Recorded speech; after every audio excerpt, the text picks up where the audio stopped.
상쾌한 아침 원주에서 출발합니다.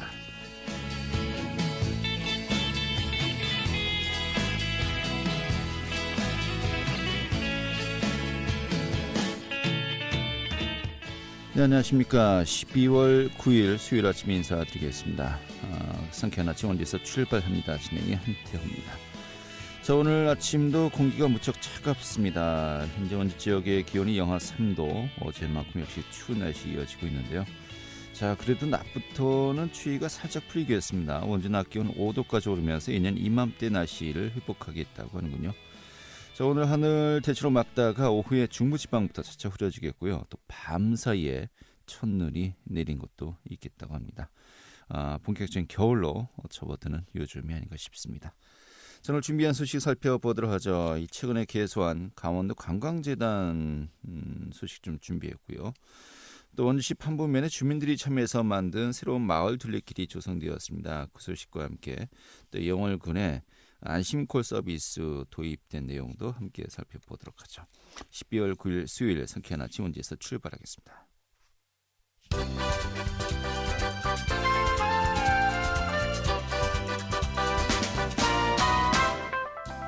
오늘의 주요 뉴스입니다. 코로나19의 확산으로 사회적 거리 두기가 확대되면서 긴급 유동성 특례 보증 지원 대상이 확대됩니다. 강원지방중소벤처기업청은 이달 11일부터 지역신용보증재단의 긴급 유동성 특례 보증을 개편해 고위험 시설에 포함되지 않았던 식당과 카페에 대해서도 1,000만 원까지 대출해 주기로 했습니다. 또 앞으로 2.5단계 이상 격상되는 지역에는 이 미용업과 목욕탕, 상점 등 일반 관리시설까지 지원 대상이 확대됩니다. 강원도 최초의 장애인들을 위한 운전교육시설이 원주에 들어섭니다. 더불어민주당의 송기현 국회의원은 원주와 제주 장애인 운전지원센터 설립을 위한 예산 7억 3,300만 원이 내년도 정부 예산에 반영됐다고 밝혔습니다. 이에 따라서 내년에 원주시 만종 운전면허시험장 인근에 장애인 운전센터가 설립될 예정이고 이곳에선 장애인들의 운전 능력 측정과 차량 구조 변경, 또 운전교육과 면허 취득까지 가능해집니다. 최근에 전국적으로 확산되고 있는 고병원성 조류인플루엔자 AI를 차단하기 위해서 지역 담당관 지정을 통한 긴급점검이 실시됩니다.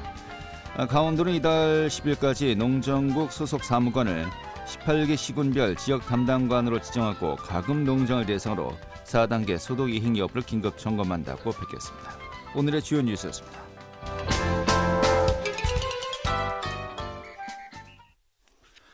네, 강원도 관광의 컨트롤 타워 역할을 하게 될 강원도 관광재단이 최근에 출범했습니다.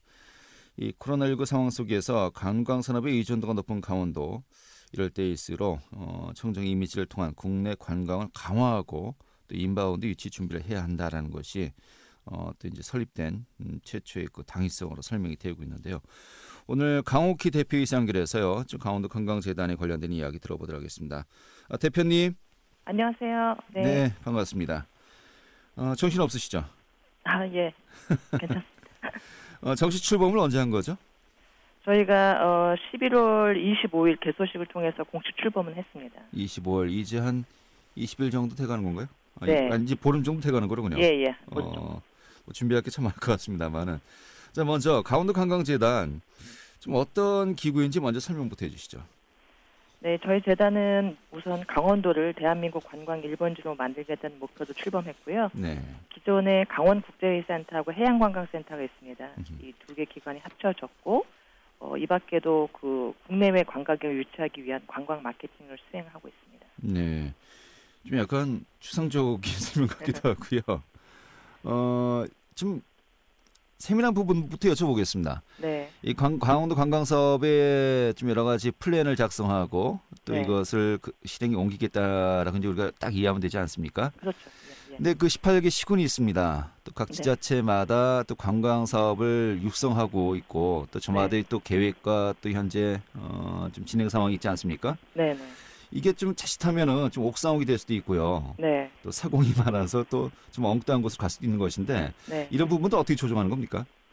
우선은 재단은 강원도청에 이제 문화체육관광국이 있는데요. 네. 거기에서 정책을 이제 수립하면 저희는 18개 시군과 함께 현장에서 이 정책을 각종 사업으로 실현하는 역할을 하고 있고요. 네. 아무래도 이렇게 18개 시군이 이제 각자 일을 열심히 하다 보면은 함께 힘을 모으면 더 효과가 나는 부분도 있는데 네. 이런 거는 저희 재단에서 좀 중심을 잡아서 역할을 할 수 있을 것 같습니다. 예. 그런 중심을 잡아야 되는 역할을 하는 것인데 네. 현재 좀 현황 파악을 하고 계실 것 같고요. 네. 어떻게 좀 가능성이 보이십니까? 현재 뭐 보름밖에 안 됐습니다만. 워낙 강원도는 관광 자원이 훌륭해서요. 네. 저희가 역할을 잘하고 또 18개 시군하고 도하고 한 팀에 대해서 나아가면 분명히 성과는 더 나올 수 있을 거라고 봅니다. 예. 자, 근데 뭐 현재 상황 좀 파악하도록 하죠. 네. 뭐 강원도가 관광 사업을 육성해야 된다는 것은 뭐 누구나 인정한 취지의 사실입니다만은 네. 지금 이제 지금 인프라가 네. 좀 아무래도 저비용으로 이제 이루어지고 있다. 뭐 네. 가령 우리가 또 많이 대비가 되는 것이 뭐 제주 같은 곳 아니겠습니까? 네. 관광객은 많지만은 쓰고 가는 돈은 적다. 네. 뭐 이런 여러 가지 뭐 지적도 많이 있었고요. 네. 이런 부분들부터 좀 먼저 우리가 좀 차근차근 점검해야 될 것 같은데 이런 부분 어떻게 보십니까?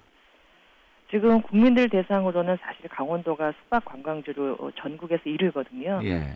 그래서 그런 부분은 이제 숙박 일수를 더 늘리는 과제가 있고 이제 문제는 외국 관광객이 강원도로 왔을 때 지금 평균 체제하는 시간이 1박 안 되는 0.8박 정도거든요. 그냥 당일치기로 이제 잠깐 왔다 가는 거로군요. 그렇죠. 예. 네. 그래서 이런 거는 우선은 뭐 야간 관광 등 콘텐츠를 좀 강화해서 최소한 1박 이상을 할 수 있도록 하기 위한 노력을 해야 될 것 같습니다. 네. 근데 그 노력이 쉽지 않을 것 같은데요.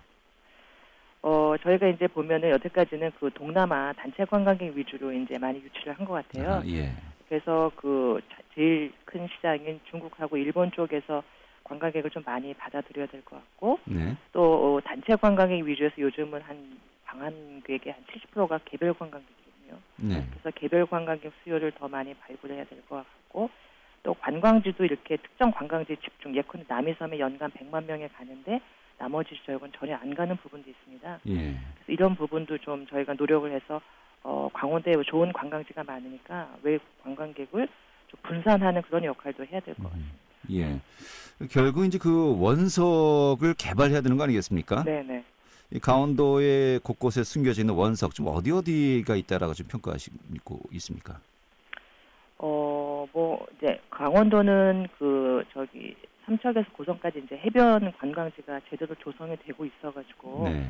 예전에 이제 각각의 해변 관광지가 뛰어났지만 이게 벨트화되는 것 같아서 이거는 사실 큰 매력이라고 할 수 있고요. 또 세계 유명 관광지에서도 사실 해변을 낀 관광지가 많거든요. 그래서 요거를 벨트화해가지고 더 육성할 필요가 있고, 그다음에 이제 산악 관광이 문제인데 산악이 아무래도 이제 강원도 관광 자원의 한 80% 이상이 되기 때문에 네. 이 부분에 대해서는 금년에 문화체육관광부에서 웰리스 관광 지구로 강원도 일대를 지정한 바도 있어서 그런 청정, 그다음에 웰리스 이런 게 지금 여행 트렌드에는 맞기 때문에 이런 부분을 좀 더 강화할 필요가 있다고 봅니다. 네. 임기제입니까? 어떻게 근무 기한이 이제 설정돼 있습니까? 제가 11월 1일부터 3년간 임기가 되어 있습니다. 3년간이요? 네네. 근데 저희가 이제 프로필을 보니까 좀 개인적인 이야기도 좀 여쭤봐야 되겠습니다만은 네. 한국관광공사에서 오랜 기간 근무하셨어요. 네. 36년간 근무했다고 하는데 네. 맞습니까? 네네. 제가 85년에 입사해서 쭉 있었습니다. 관광공사 창립 이래 또 첫 번째 여성 부사장이기도 하고요. 네. 예. 그러니까 직전까지 이 공사에서 근무하셨던 거였습니까? 네네. 제가 10월 9일 퇴직했습니다. 10월 9일. 좀 이곳을 이제 옮겨야지라고 이제 딱 계획을 잡고 이제 퇴직하신 겁니까? 그건 아니고요. 예. 우연한 기회에 이렇게 이제 공모가 나서 응하게 됐고, 사실은 출범을 언제 하는지 정확히 몰랐는데, 시기적으로 이렇게 맞게 됐습니다. 아, 그래요? 네. 이제 여러 가지 또 이제 공사에서도 네. 이제 업무 파트가 있지 않습니까? 네. 주로 어떤 업무를 많이 이제 담당하셨었나요? 제가 그만두기 직전에는 경영혁신본부에서 공사의 인사 조직 예산 평가 이런 업무를 주로 한 3년 했고요. 네. 그 전에는 국제관광진흥본부에서 해외관광 유치한 업무 그거 좀 했고, 그 전에는 관광산업본부에서 근무하면서 국내 관광객 유치하기 위한 관광 인프라를 좀 조성하는 그런 일을 해왔습니다. 네. 한마디로 관광 사업에 정말 전문가다 이렇게 보면 될 것 같은데, 그러면은 이 관광공사에서 이제 담당했던 업무를 또 네. 이 재단에서 뭔가 좀 시너지 효과를 내야 되는 거 아니겠습니까? 네네. 근데 분명히 또 같은 것 같으면서도 다른 것 같기도 하고 또 다른 네. 것 같으면서도 같기도 할 것 같습니다. 네. 전반적으로 어떻게 보십니까? 업무의 성격은 굉장히 같고요. 네. 이제 저희는 지역을 강원도로 국한해서 하는 게 차이인 것 같아요. 왜냐하면 관광공사는 전국을 대상으로 하는 거고 네. 저희는 강원도의 관광지를 대상으로 하기 때문에 지역적인 차이만 있고 업무의 속성은 같다고 보입니다. 예. 근데 이게 또 아까 이야기했듯이 같지만 다른 것 같기도 하고요. 네. 다르면서도 같은 거 아닌가 싶은데 네. 굉장히 큰 또 좀 차이점이 있을 것 같기도 하고요. 강원도에 집중할 수 있다는 것은 사실 그 일을 할 때 오히려 저는 좀 더 뭐라고 하나 이런 자원과 예산이나 모든 걸 이제 강원도에만 집중할 수 있기 때문에 네. 오히려 공사에서 하던 일보다는 좀 더 수월한 것 같습니다. 예. 알겠습니다. 하지만 또 분명히 좀 거대 기구 또 관광 사업을 좀 이끌었던 부분에 있어서 좀 어려움도 분명히 있지 않을까 싶기도 한데요. 네. 좀 이것도 여쭤봐도 되겠습니다. 이 관광공사가 네. 이제 원주 있지 않습니까? 네. 네. 넓게 보면 이제 강원도 내에 있는 것인데 네. 이 관광 사업을 하는 데 있어서 아무래도 뭐 관광공사는 이제 전국적인 여러 가지 업무를 보다 보니까 네. 이 팔을 안으로 굽는다. 좀 강원도를 중점적으로 좀 더 신경 쓰지 않을까라는 생각은 좀 아닌 것 같기도 하고 또 그럴 수도 있지 않을까 싶기도 한데 실제로 어떻습니까?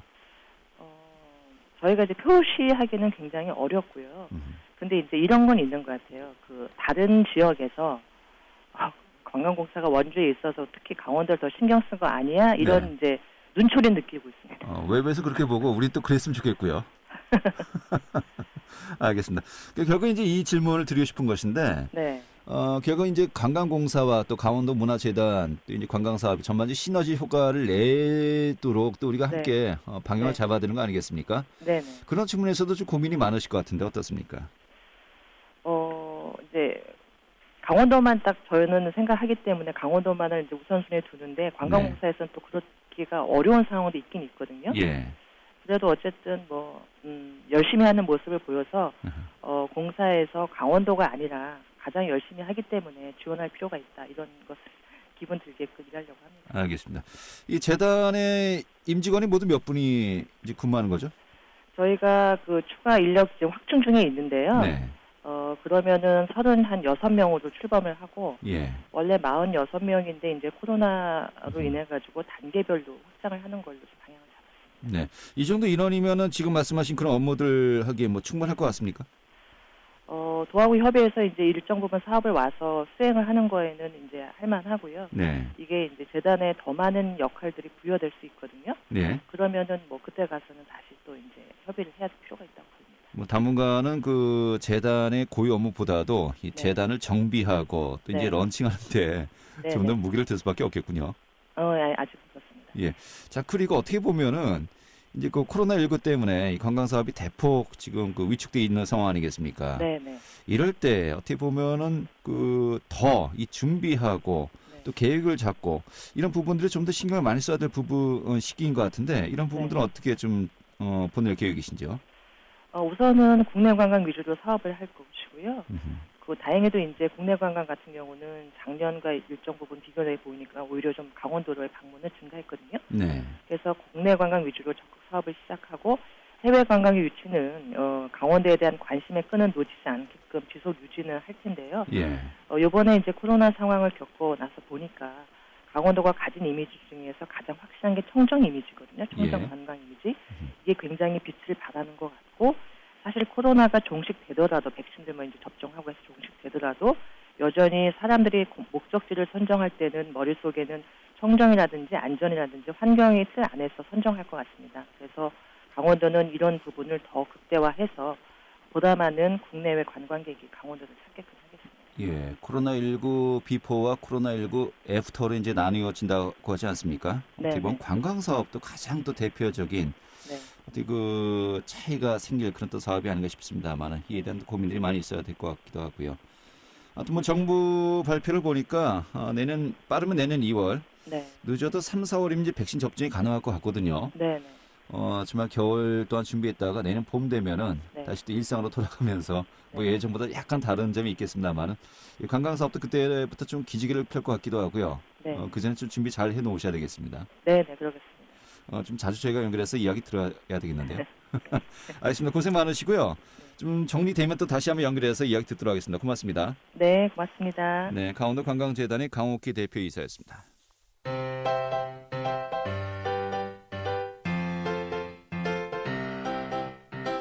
KBS 원주방송국이 유튜브 다시 듣기 서비스를 실시합니다. 매일 아침 강원 영서남부권의 뉴스와 정보를 전해드리는 상쾌한 아침 원주에서 출발합니다는 KBS 원주라디오 유튜브 채널을 통해 다시 들을 수 있습니다.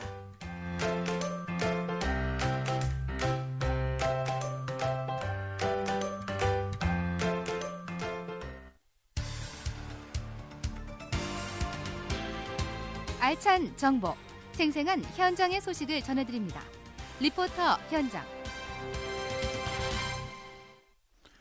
네, 오늘시 판부면에 최근에 도매천 둘레길을 조성했습니다. 지난 4월부터 시작했는데 이 주민들이 직접 참여해서 조성했다고 하네요. 총 5km 구간으로 조성되어 있습니다. 서곡 3리 주민들이 참여해서 직접 꾸민 이 둘레길 오늘 소개해드릴까 합니다. 김민주 리포터가 자리했습니다. 어서 오시죠. 네, 안녕하세요. 자, 이 판부면의 도매천 둘레길 이 주민들이 직접 참여해서 조성했다고요? 네, 둘레길은 자연을 보존하고 역사와 문화, 생태를 체험할 수 있는 길인데요. 원주시에는 치악산 자락을 걸을 수 있도록 조성한 도보 여행길인 치악산 둘레길이 조성돼 있고요. 또 원주 기업도시에도 친환경 둘레길이 조성돼 지난달 26일 개통했습니다. 원주시 판부면에는 주민들이 직접 참여한 도매촌 둘레길이 조성돼 있는데요. 주민 수건 사업으로 시작된 이 둘레길 사업은 지난 4월부터 시작해서 최근에 둘레길 조성이 완료됐다고 합니다. 원주시 판부면 주민들이 원주시에 제안해서 사업비 6천만 원을 확보해 둘레길 사업이 진행됐고요. 서곡리 도매촌 마을과 마을 뒷산을 연결해서 총 5km 구간으로 조성됐습니다. 주민들이 둘레길을 직접 연장하고 제초 작업부터 시작해서 야생화 식재 작업까지 모두 참여했다고 하는데요. 주민들의 제안으로 시작해서 조성 과정에도 전체 주민이 참여해 의미가 크다고 했습니다. 자세한 이야기 원주시 판부면 강지원 면장에게 듣겠습니다. 서곡 3리 경로잔치 때 말씀을 나누던 중에 마을 주민들이 운동할 수 있는 둘레길 같은 걸 좀 만들어 주십사. 특히 그 서곡천에 사실 가꿔지지 않은 그런 그 길이 있는데 그런 부분들을 잘 하면 주민들이 편히 걸을 수 있는 길이 만들어지지 않겠는가라는 그런 의견을 주셨습니다. 주민들이 그 여러 미개통 구간이라든가 이런 부분들을 주민들 스스로가 일일이 나무가지를 치고 또 그리고 길을 또 만들어내면서 미개통 구간, 연결되지 않은 구간도 주민들 스스로가 낫과 톱으로 이 나무 잔가지들을 좀 정리를 하고 산 오르거나 내리는 길을 주민들 스스로가 만들어서 이 마을과 산길을 다 연결을 하는 그런 역할들을 주민들이 하신 거거든요. 야생화, 국화, 붓꽃, 참꽃 등 야생화도 다 주민들이 다 심고 금계국 씨앗을 뿌려서 여름부터 가을까지 노란 야생화 꽃길도 또 만들고 이 5km 구간을 주민들 손으로 만들었다는 거에 가장 큰 의미를 둘 수 있다고 할 수 있습니다. 네, 이 도매천 둘레길 주민들이 직접 제안하고 또 조성한 것인데 그만큼 정이 많이 갈 것 같네요. 네, 도매촌 둘레길 조성 사업에는 원주시 판부면 서곡 3리 주민 50여 명이 참여해서 매일 조성했다고 하는데요. 도매촌 둘레길은 과수원길부터 프랑스군 전적비길, 소나무 도서쉼터 등을 연결해서 조성했습니다.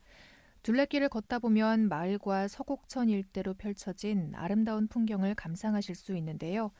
둘레길의 시작점인 도매촌 마을은 강릉 원주대학교 인근 서곡천 옆 들판에 자리 잡고 있습니다. 봄이 되면 복숭아꽃이 많이 피고 또 지형이 매화가 떨어지는 형국이라 도매촌으로 불리고 있는데요. 특히 이번 둘레길 조성 사업을 통해 주민들의 공동체 활성화에도 많은 도움이 될 수 있었다고 합니다. 자세한 이야기 원주시 판부면 서곡 3리 신종현 이장에게 듣겠습니다. 우리 마을은 농업에 종사하는 분들만 살던 아주 전형적인 농촌 마을이었습니다. 요즘 들어 도시에 살던 분들이 아름다운 우리 마을로 이사 와서 사시는 분들이 늘어나게 되었습니다. 그러다 보니까 어딘지 모르게 같은 마을 사람이어도 서먹한 마을 분위기가 있습니다. 그러던 중에 아름다운 우리 마을에 둘레길을 만들어 보자 하여 금년도 봄부터 주민들이 직접 참여한 둘레길을 만들기 시작했습니다. 주민들이 다 같이 나와서 꽃도 심고 잡풀도 뽑고 제초 작업도 하고 산길도 만들고 하면서 둘레길을 완성하니까 원주민과 이사온 분들 간에 친근감도 넘쳐나게 되었습니다. 도매촌 둘레길 오시는 분들은 서곡 주유소에서 출발하여 프랑스 참전 전적비가 있는 원주 대학 뒤편 소나무 숲속 등산길을 약 2km 정도 덕제산 방향으로 산길을 돌아 내려오면 과수원길, 야생화길을 지나고 서곡천 뚝방길을 따라서 다시 출발 지점으로 돌아오는 조용히 들판길도 걷고 할천길도 걷고 소나무길을 걸으면서 힐링하며 즐길 수 있는 그러한 둘레길입니다. 네. 자, 마을 이름도 굉장히 예뻐요. 도매촌. 또 봄이 되면 복숭아꽃이 많이 피고 또 매화가 떨어지는 형국이다라고 했는데 바로 이런 또 표현을 이 마을 이름에 담은 것 같습니다. 그만큼 길도 예쁘지 않을까 하는 또 상상이 드는데 이 5km 구간으로 구성되었어요. 앞으로도 계속해서 구간을 확대해 나갈 계획이라고요. 네, 도매촌 둘레길은 60분 코스로 둘레길을 걸으며 아름다운 풍경을 감상하실 수 있도록 조성돼 있는데요. 역사가 담긴 프랑스군 전적비를 둘러보며 도매촌 둘레길과 연결된 뒷산을 오르면 마을의 아름다운 전체 풍경을 내다볼 수 있습니다. 또 도매촌 둘레길은 앞으로도 구간을 늘려서 서곡리 주민들이 직접 조성할 계획이라고 하는데요. 야간에도 조명이 설치돼서 아름다운 풍경들을 감상하실 수 있으니까요. 코로나19로 집에 있는 시간이 많아 답답함을 느끼시는 분들 이번 기회에 한번 방문해 보시는 것도 좋겠습니다. 네, 알겠습니다. 오늘 잘 들었습니다. 네, 감사합니다. 김민지 리포터였습니다.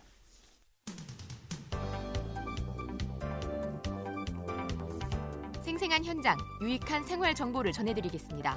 KBS 원주 라디오 상쾌한 아침 원주에서 출발합니다를 함께하고 있습니다. 네, 지금 시각이 8시 52분이고요. KBS 원주방송국의 상쾌한 아침 원주에서 출발합니다. 함께하고 계십니다. 영월군이 안심콜 출입관리 서비스를 도입한다고 합니다. 코로나19 확산 방지와 또 확진자 발생 시에 신속한 동선 파악을 위해서인데요. 이 안심콜 서비스 어떤 내용인지 살펴보도록 하죠. 영월 자치행정교육과의 권병원 통신팀장 연결하겠습니다. 팀장님. 예, 안녕하세요. 예, 반갑습니다. 예. 네, 반갑습니다. 자, 먼저 그 안심콜 출입관리 서비스 이게 어떤 서비스인지 좀 간략하게 설명해 주시죠. 안심콜 출입관리 서비스는 그 방문자가 방문지를 출입할 때마다 방문지에 지정되어 있는 안심콜 전화번호로 전화를 걸어서 출입을 인증하고 나면 문자 메시지를 발송해주는 서비스가 되겠습니다. 네, 이게 언제부터 시행이 된 거죠? 네, 저희는 이번 주 월요일부터 시행하고 있습니다. 아, 그래요. 그럼 어떤 시설들에서 이제 시행이 되는 겁니까? 영월 관내에 있는 관공서 또는 식당, 체육시설 등 다중이용 시설 한 1000여 개소를 운영하고 있습니다. 아, 이 1000여 개 장소에 방문하실 때에는 이 안심콜 이 전화번호로 전화를 해야 된다는 것이로군요. 네네, 그렇습니다. 그럼 이제 이용 방법은 어떻게 이루어지는 겁니까? 네, 아주 간단합니다. 방문지마다 지정되어 있는 그 전화번호가 있는데요. 예. 예를 들면 이제 영월군청을 방문 시에는 033-370-6917번이라는 지정 번호로 전화를 걸고 방문 등록이 인증되었습니다라는 멘트가 나오면 바로 끊으시면 됩니다. 아, 그래요? 예. 그러면은 이 출입 방문자가 지정된 전화번호로 전화를 걸어서 인증을 완료한다는 것인데, 네. 이 전화 통화 시 뭐 발생하는 뭐 통화료 같은 것도 다 이제 지자체에서 부담을 하는 겁니까? 아, 그렇지는 않습니다. 예. 저희 이제 영월군 같은 경우는 통신사 서비스가 아닌 자체 구축 시스템을 활용하는 방식이기 때문에 네. 방문자분들의 통화료는 전혀 발생하지 않고요. 저희 영월군에도 발생하지 않고 있습니다. 아, 그렇군요. 네네. 기존에는 이제 뭐 출입 인증이 또 지금도 이루어지고 있지 않습니까? QR 네네. 코드를 인증한다든지 뭐 수기로 이제 작성을 하기도 하는데, 네. 뭐 어떤 점들이 이제 또 다른 겁니까? 기존 방식을 운영하다 보니까 이제 어르신들의 경우에는 QR코드 인증 방식 사용을 좀 어려워하시기도 하고요. 수기 대장은 또 작성에 불편함도 있고 개인정보 유출 사례도 발생하고 있는 거로 나오고 있어서 반면에 우리 안심콜 출입관리 서비스는 전화 한 통만 걸면 되기 때문에 편리한 면도 있고요. 특히 출입 장소에 대한 문자 메시지를 발송해 주기 때문에 기억이 안 날 수도 있는 출입 장소도 나중에 문자 메시지를 확인해 보면 알 수 있는 장점이 있습니다. 예, 그렇군요. 근데 기록된 정보 같은 경우 네. 계속 남아 있는 건가요? 어떻게 됩니까? 아닙니다. 4주간 그 전화 번호만 그 기록이 되고요. 예. 4주가 지나면 자동으로 컴퓨터에서 삭제되는 방식입니다. 아, 그래요. 네. 이 4주 정도의 기한을 둔 것이 보통 이제 확진이 된다 하더라도 보통 4주 이내에 이제 여러 가지 결과 나오니까 그 이후는 또 그렇습니다. 의미가 없고요. 네네. 또 개인정보 유출 또 이것도 이제 차단하는 의미에서 4주 정도를 이제 기한으로 뒀군요. 네네. 자동으로 삭제하도록 그 구성을 해놨습니다. 알겠습니다. 월요일부터 이제 시행이 되고 있는데 네. 뭐 좀 약간 불편하다, 귀찮다 이런 네네. 목소리는 없습니까? 예. 지금 저희가 지금 뭐 동향을 살펴보고 있는데요. 예. 모든 분들이 아주 편하다고 현재로는 이제 말씀해 주시고 계십니다. 알겠습니다. 네. 지금 기대 효과는 어떤 정도 하고 계십니까? 기존에 하고 있던 뭐 QR코드 인증 방식이라든지 수기대장 기록에 더해서 안심콜 출입관리 서비스를 추가함으로써 코로나 예방 효과가 높아질 거라고 기대하고 있고요. 또한 코로나 확진자 발생 시에는 컴퓨터로 동선 검색이 바로 이루어지기 때문에 신속한 초동 대처가 이루어질 수 있다고 생각하고 있습니다. 네, 알겠습니다. 정말 이 또한 지나가리라 내일까지 정말 모든 분들이 함께 노력해야 될 것 같습니다. 네, 오늘 잘 들었습니다. 네, 감사합니다. 네, 영월 자체행정교육과의 권병원 통신팀장이었고요. 자, 12월 9일 수요일에 함께했던 KBS 원주방송국의 상쾌한 아침 원지에서 출발합니다. 오늘 소식은 여기까지입니다. 내일 다시 뵙도록 하죠. 고맙습니다.